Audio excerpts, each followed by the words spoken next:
지난 1996년 남강댐 수몰지인 진주 대평리에서 청동기 시대 유적이 발굴됐다.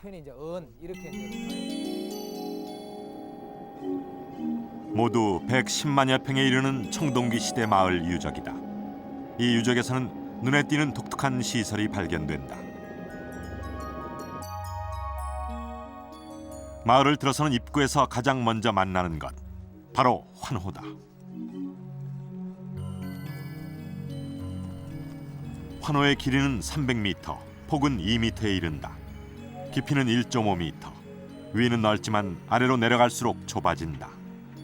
안은 발이 간신히 들어갈 만큼 좁다랗게 홈을 팠다.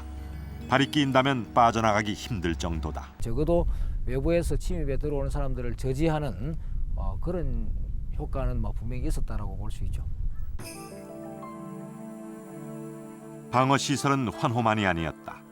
환호를 따라 일정한 간격으로 발견되는 커다란 구멍. 이 구멍은 굵은 통나무를 세웠던 흔적이다. 통나무로 기둥을 세우고 울타리를 친 것이다. 환호에 이어 목책으로 이중 방어막을 만든 것이다.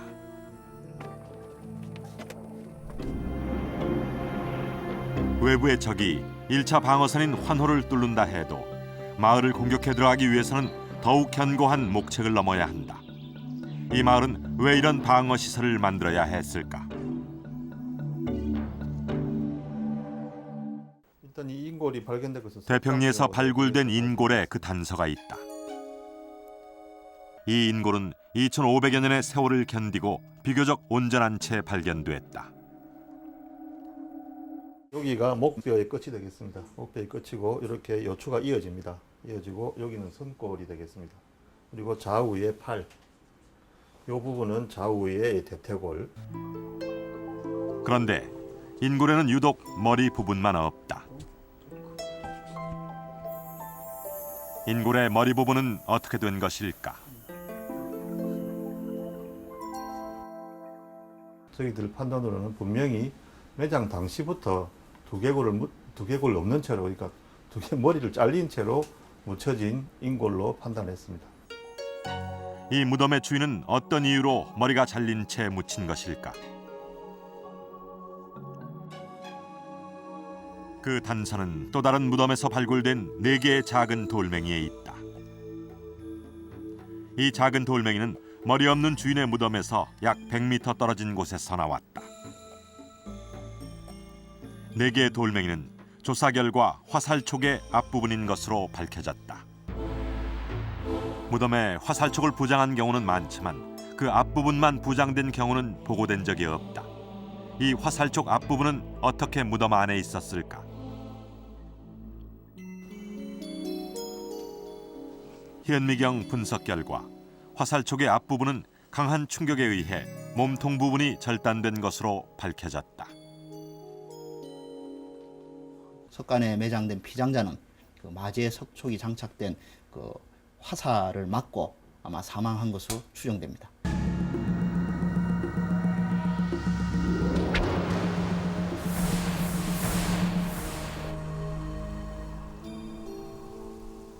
청동기 시대 유적인 강릉 방동리 마을 유적. 이 마을 환호에서는 지금까지 볼 수 없었던 흥미로운 유물이 출토됐다. 주먹만한 크기의 깨진 돌들이 환호 안에 일정한 간격으로 쌓여 있다.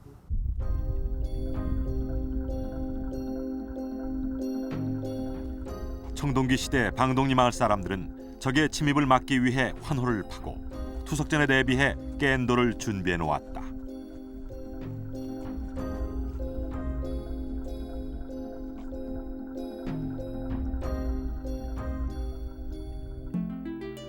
청동기 시대 환호와 목책은 한반도 전역에서 발굴된다.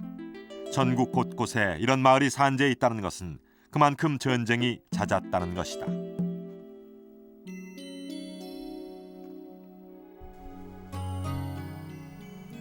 청동기 시대 전쟁의 흔적은 오림동 고인돌 암각화에서도 엿볼 수 있다.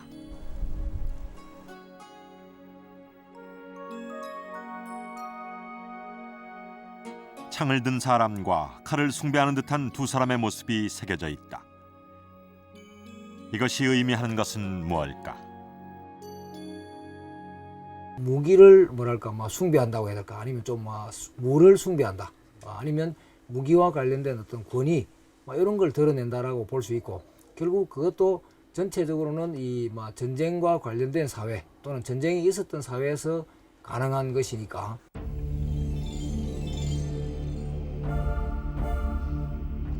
곳곳에서 발견되는 전쟁의 흔적. 그것은 전쟁이 일상적이었던 것임을 짐작하게 한다. 집단과 집단 사이의 갈등이 시작되는 청동기 시대는 전쟁의 시대였다.